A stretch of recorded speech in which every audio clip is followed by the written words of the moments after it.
What's up? I'm Rebecca. Oh, laptop is falling. You're going to disagree with at least one thing I say in this video. We did it, guys.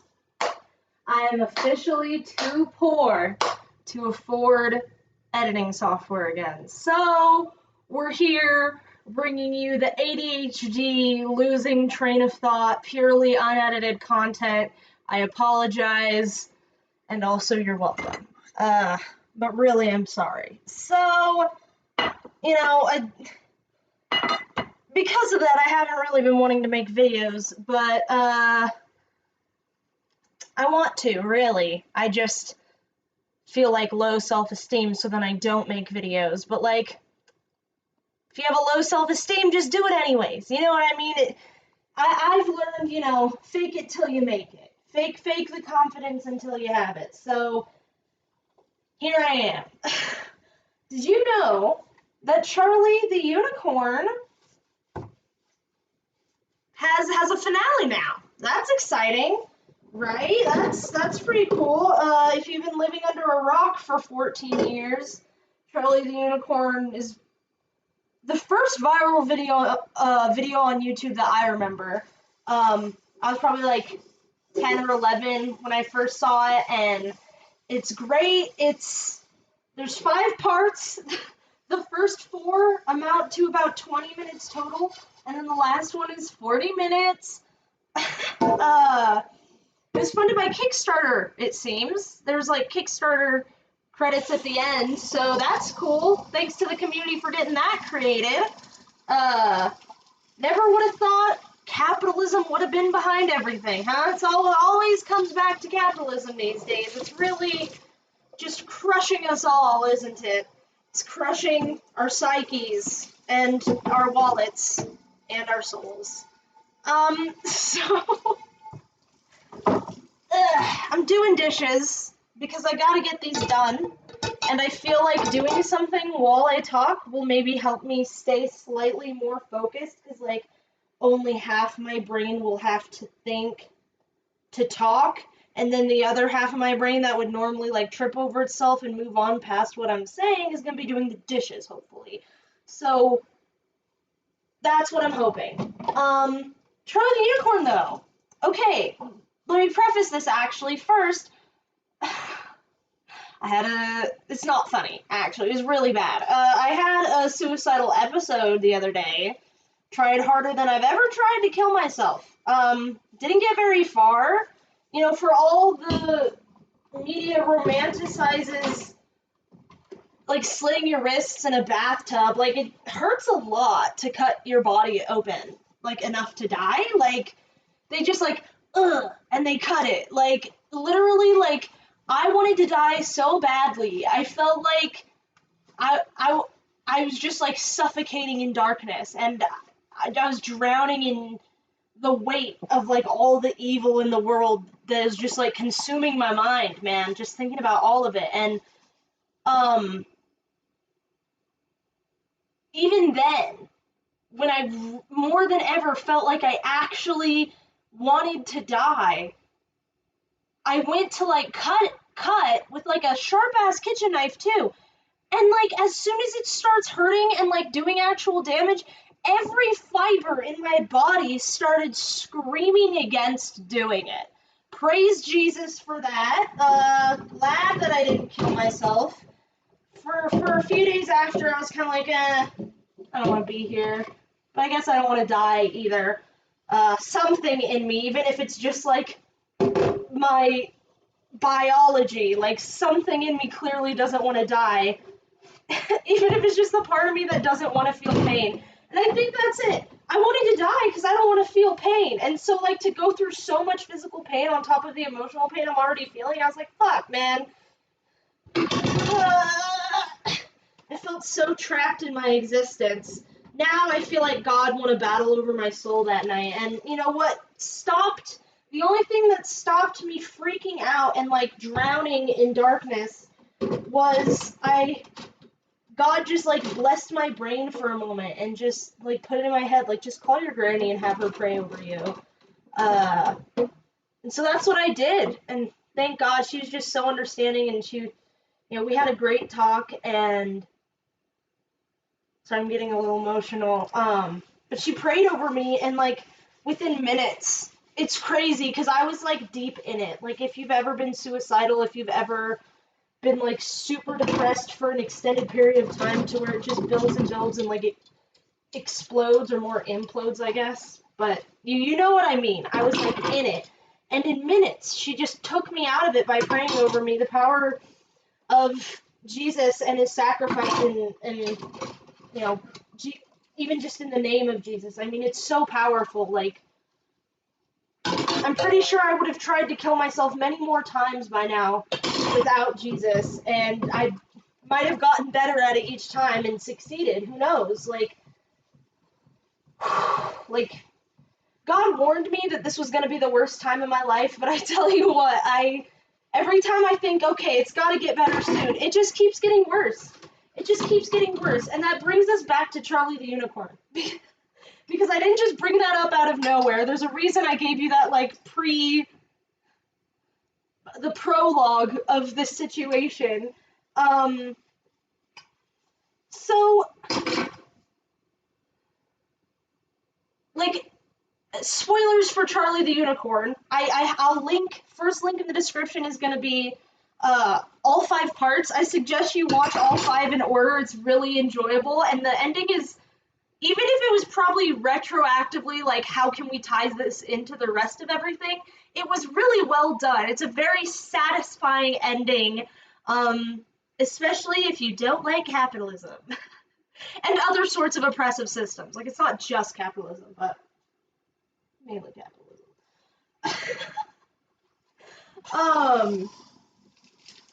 Oh gosh, I lost my train of thought. Because I started focusing on what I had to do next with the dishes. Okay, well, I have to rinse these. And then to get back my train of thought, I was talking about Charlie the Unicorn. Oh yeah, spoilers. But so basically, Charlie the Unicorn, he's this little gray unicorn. He's in a very colorful, weird, freaky, surrealist, and like also kind of like ominous, like I don't know, malevolent, like low-key malevolent vibes around him. Like all these weird creatures singing him songs about how he needs to be happier, and these 2 other unicorns, pink and blue, they just like, it's like their goal is just to mess with him. But when I say mess with him, I mean like fuck with his head, really is what I mean. Normally I try not to cuss, but I don't know how else to put it. Like, really get inside his head, make him feel disturbed, concerned, gaslight him, make him feel like what he believes or what he knows is true is not true, that his feelings and his thoughts aren't true. There's one song in the finale where I think she literally says that all your thoughts and feelings are wrong. This fucking 60s hair dolphin. Very surrealist type of art, but like, oh man, it's so good. And rewatching all of them, like, old internet humor gets very mocked. It gets mocked a lot for being, like, I don't know, XD raw random lol, which it was, but like also that's because there were adults making actually good, like, kind of random, subversive, surrealist, like, humor stuff, comedy, animations, whatever, and then the kids and teenagers didn't know how to do that, so then it turns into XD rar lol. Just like, with everything else that happens. Basically, when kids are influenced by it before they're old enough to make good art themselves, they kind of make bad versions of it. But that's beside the point. Let me put some dishes in here real quick. Feel free to just fast forward to when I'm not putting dishes in the sink. I don't know when that's gonna be.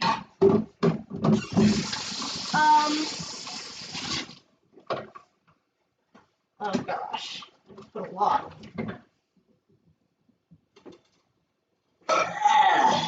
Okay, so, I'm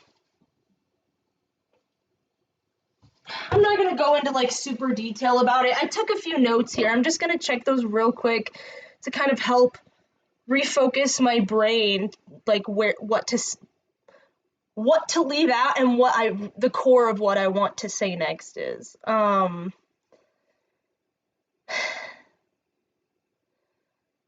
So there's this theme throughout the show, like I mentioned, where it's always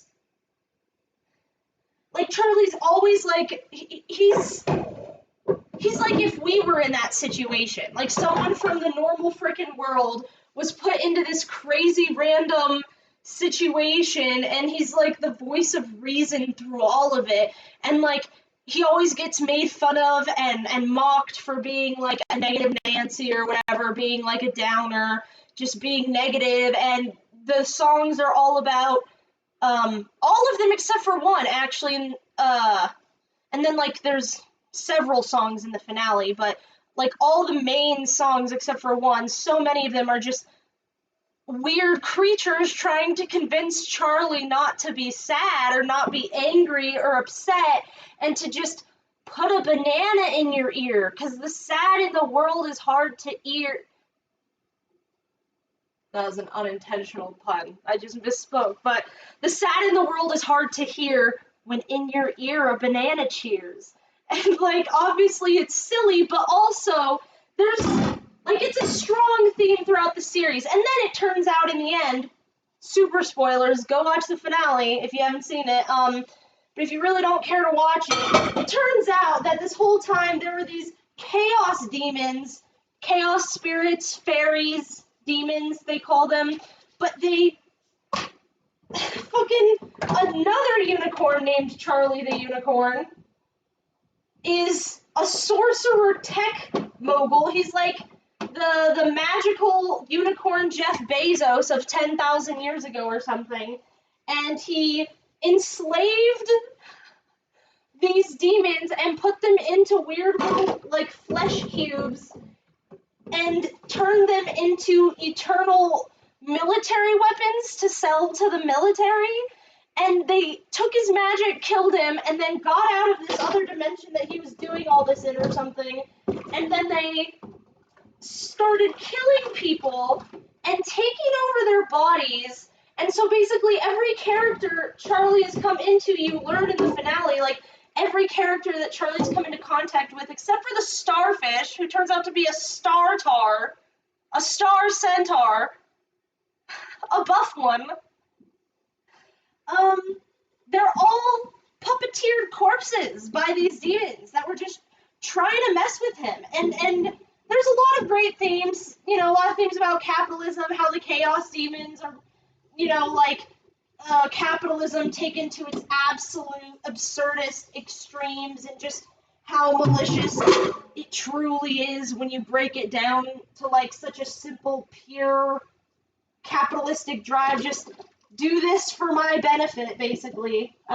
Anyways, I'm getting off topic. Point is, it's very good and you should go watch it.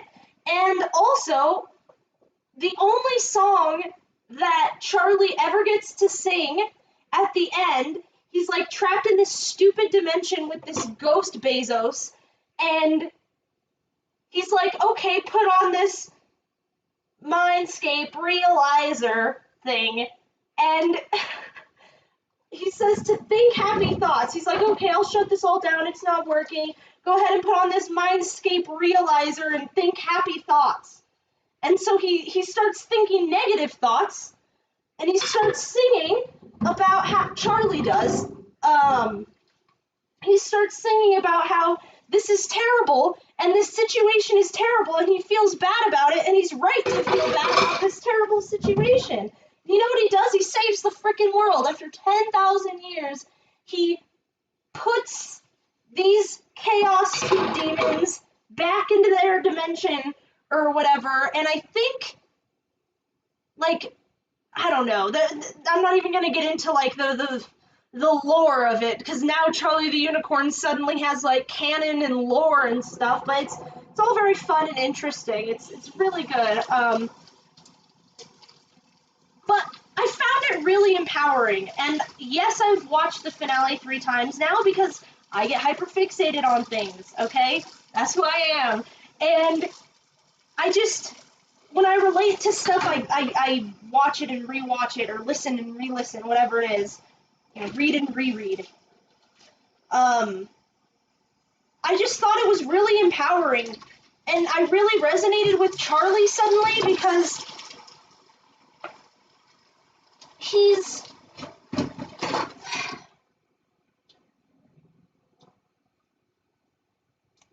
he's victim to like everything. Like even these people, this character Nyx who's trying to stop the demons too, and the starfish who he's working with.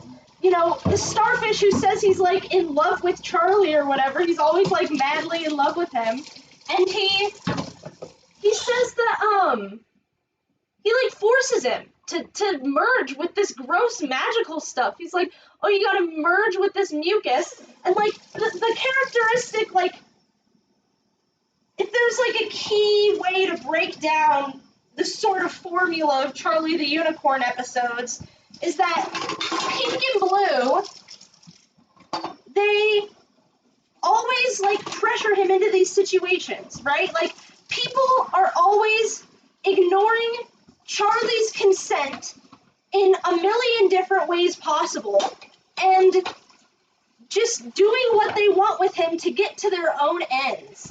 And so, like, and that theme stays true not just for Charlie, but about, like, the rulers in the finale, and, like, the rulers of the different cities or whatever in general. Like, there's a lot of that. The objectification of people, there's a lot of those things. Objectification of people under capitalism, all kinds of good stuff.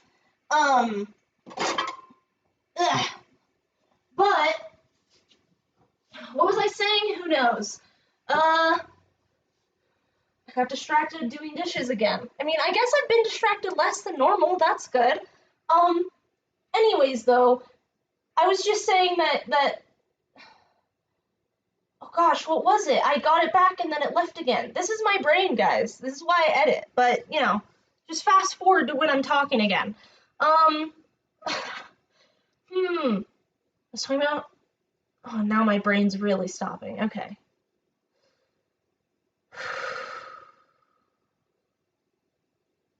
I was talking about how I feel empowered by how Charlie held on to his negativity. That was my point, was that Charlie held on to his negativity. Not his negativity just, but like his negative feelings about the situation, about the ways that he's being treated. Like there's this hilarious part, but it's also kind of messed up too, where like in the finale, Blue is like, I don't know. I guess technically the demons were summoning these birds. These birds were probably just puppeteered corpses as well. But like these birds all start coming and they all one by one just kiss Charlie on the mouth. And by this point, he's already in the 4th episode, not even the 5th one, the finale. He's just been like, I have no say in any of this. And so he's just like, great, thanks. Yeah, you don't have to kiss me on the mouth. Oh, okay. You know what I mean? Like, his consent is just ignored. There's also this eagle or something, and it goes, skrar. And I think it might be one of my favorite moments from all of the Charlie and the Unicorns. Skrar. Anyways, his consent is just always ignored by all these people, and he refuses to feel good about it. He refuses to change the way he feels and wear a fake smile when everyone around him is happy and doing fine. I know not everyone around me is happy and doing fine, but I have, in the pandemic, been feeling more and more isolated, even within the few friendships that I still have. That was a weird flash behind me. I wonder if there's like a car out there or something. I've just been feeling isolated in my friendships. Like, my friends still work, they still go out, like, they still do stuff, and I just have never felt safe since the pandemic. And I'm sure there are people who, especially in the Christian community, because Christianity has been co-opted and propagandized by conservatism for political idolatry reasons, but there are going to be people who I'm sure say that I'm just like being fearful and God didn't give us a spirit of fear or whatever. And I agree, but also like when God sent the plagues, he told his people to stay inside. So, there's a plague, I'm going to stay inside. Call me crazy. Call me insane. But I'm going to stay inside in a plague. And, I haven't gotten the vaccine either for, like, moral reasons, plus, I don't love stem cell research, honestly, first off. Second off, I don't trust pharmaceutical companies and their own private studies, and, mRNA is a new technology. I don't care how many times people want to just say, someone told me the other day, actually, a family friend told me, it's like sending an email to your cells. And I felt so condescended to. I was like, first off, have you even researched it? I mean, I didn't say this, but I wanted to just go off and be like, first off, have you even researched this? Because no, it is not like sending an email to your cells. Second off, if you really understand it, why not just explain it to me? I'm an intelligent woman. Like, just explain it to me, because I researched it myself, and it's not like sending an email to your cells. It's like injecting code into your computer, except that computer's your body, and it's code written by someone who doesn't fully speak that coding language. That's more what it's like, actually. In fact, that's exactly what it is.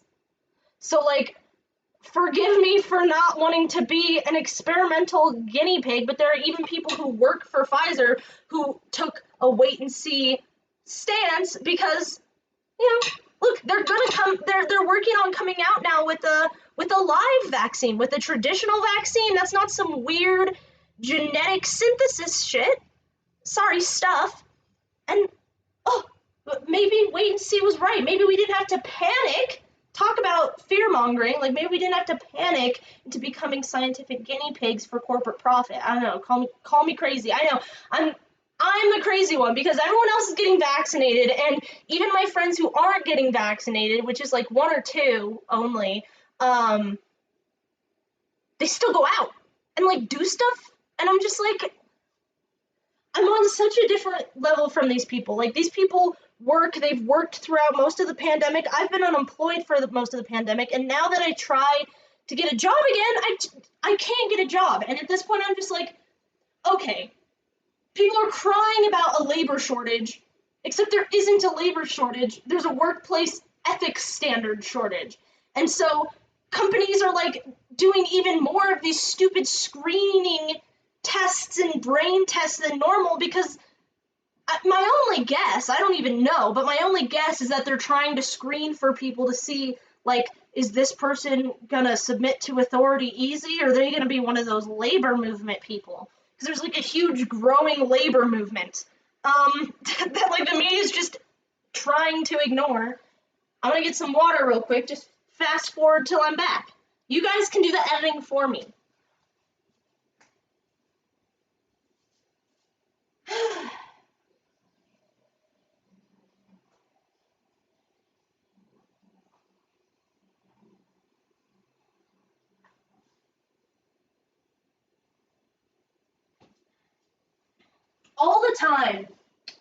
All the time, I feel like Charlie the Unicorn. I feel like I'm frowning and everyone around me is smiling, and people are like, oh, just put a banana in your ear. Try this, try that. Like, just,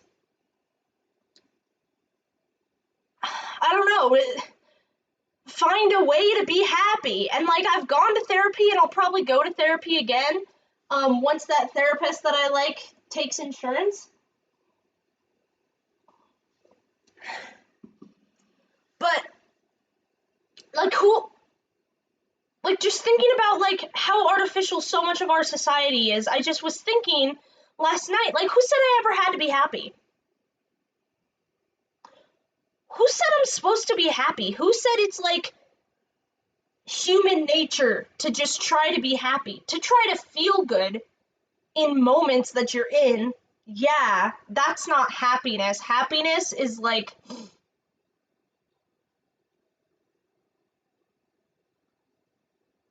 deep, penetrating like peace and joy.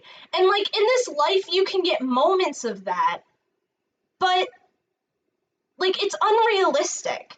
Like especially thinking from a Christian perspective, but just in general, everyone can see that the world is trash right now. As a Christian especially, you can see it. Because there's even more to be upset about.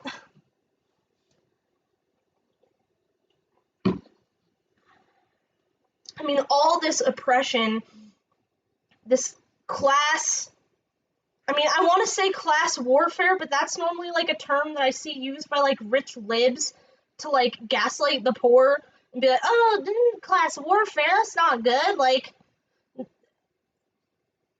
oppression of the vast majority of people who are in the lower classes by a small minority of upper class, like rich people and majority white people. You know what I mean? You know, Illuminati stuff, because white supremacy and occultism are besties. Would love to make a video about that sometime. If only I could edit. You know, that'd be cool. And I can just like write out an essay and just read it on camera with no editing. A real video essay. Oh. But look, I feel like Charlie the Unicorn. I feel like seeking happiness is a goal that was like implanted into my brain, like brainwashed into me practically from infancy. Like there's this whimsical, like stupid optimism. Like optimism comes through Jesus Christ and his sacrifice on the cross. Like optimism doesn't come from like some whimsical freaking like, oh, people will, the goodness man will rise above the evil. No, won't.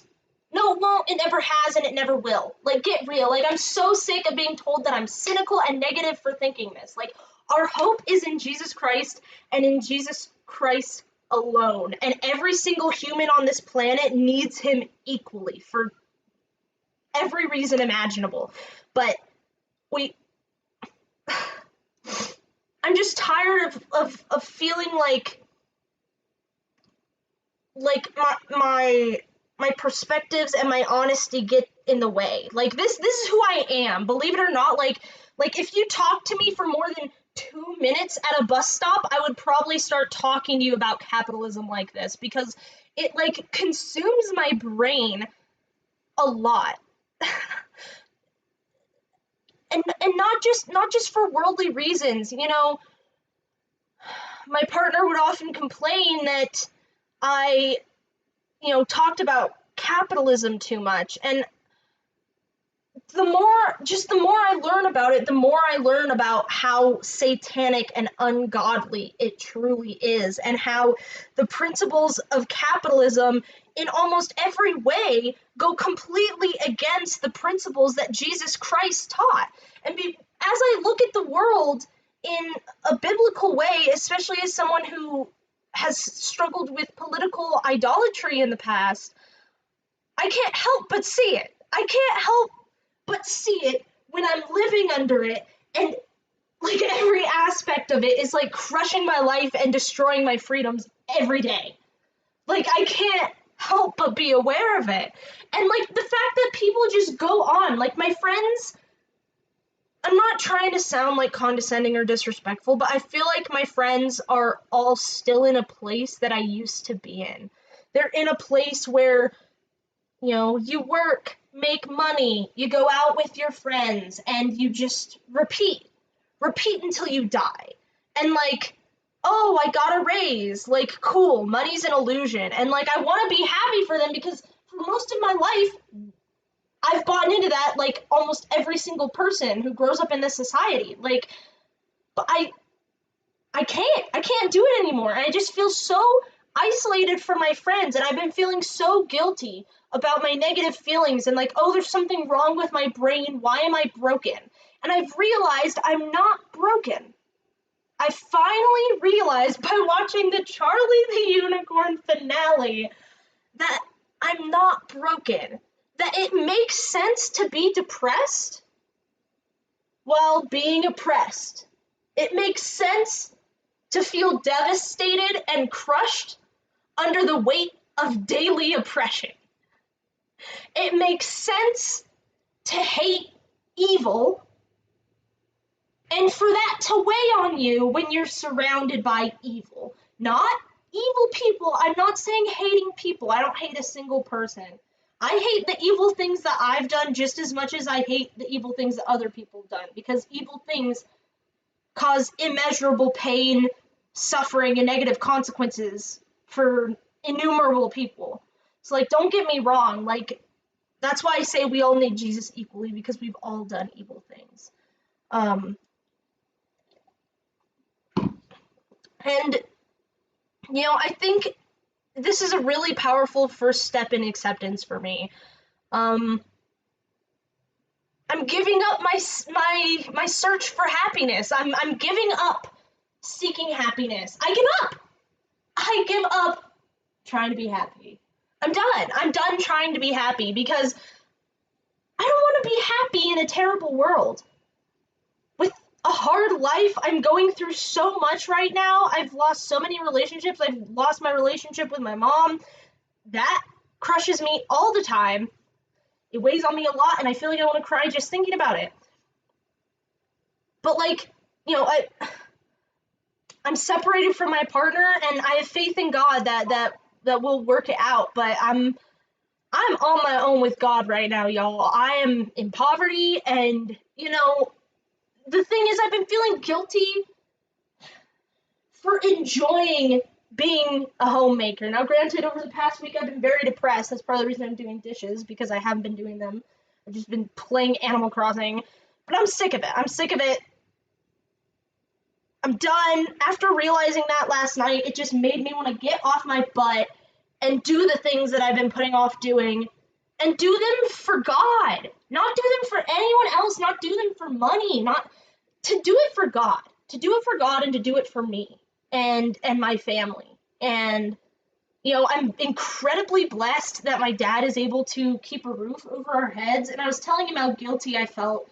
He was like, I've been doing this job anyways, even if you didn't live with me. So, like, quit worrying about it. And I was like, true, thank you. Yeah, because, if I feel like now that I can finally accept it, I feel like what I'm supposed to be doing is suddenly becoming so much clearer, because I'm realizing all this supposed to is coming from brainwashing and comparing myself to other people who, even though I love and cherish them and hope that our friendships continue to last and thrive, even if they're at sort of like a more distant point right now, like, no one, I lost my train of thought, but I just feel like no one in my life is on this same page. And I've been comparing myself to those people, like my friends and my family, who are just like going back to normal and are like, you should get vaccinated. And I'm just like, I don't want that. But I've been beating myself up because I feel like I should want that.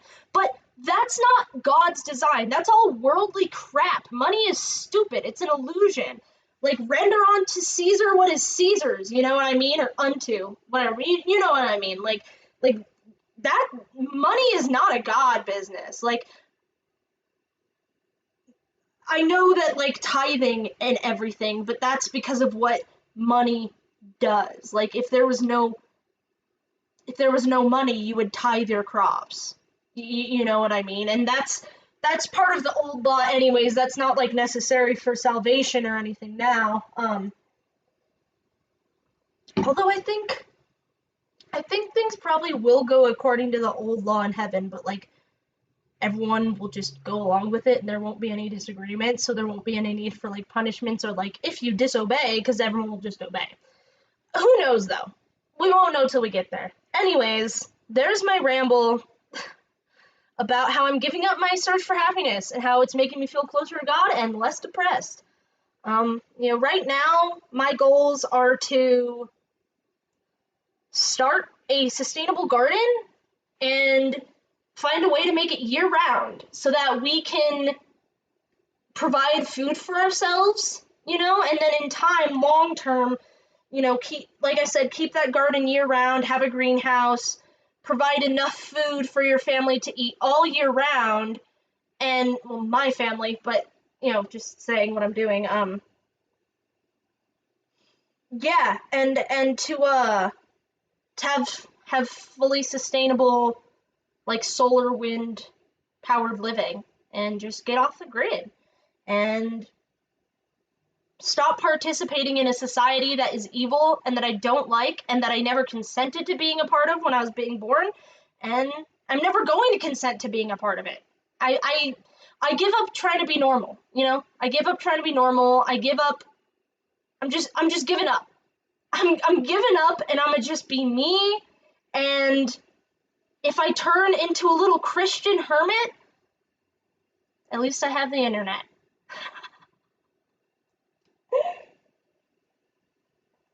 So thanks for watching. Hope you enjoyed.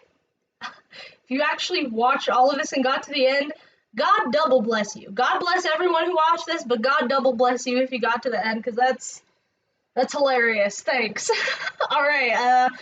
Love you, and I'll see you later. No, actually, I'm not gonna say love you because I'm having some issues with people leaving anti-Christian comments and like objectifying me sexually. Like, can you not? Can you not?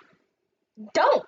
Just don't. So I guess I should say, I guess I do love you as a human being, but just, I don't want to encourage bad behavior. So, see you later.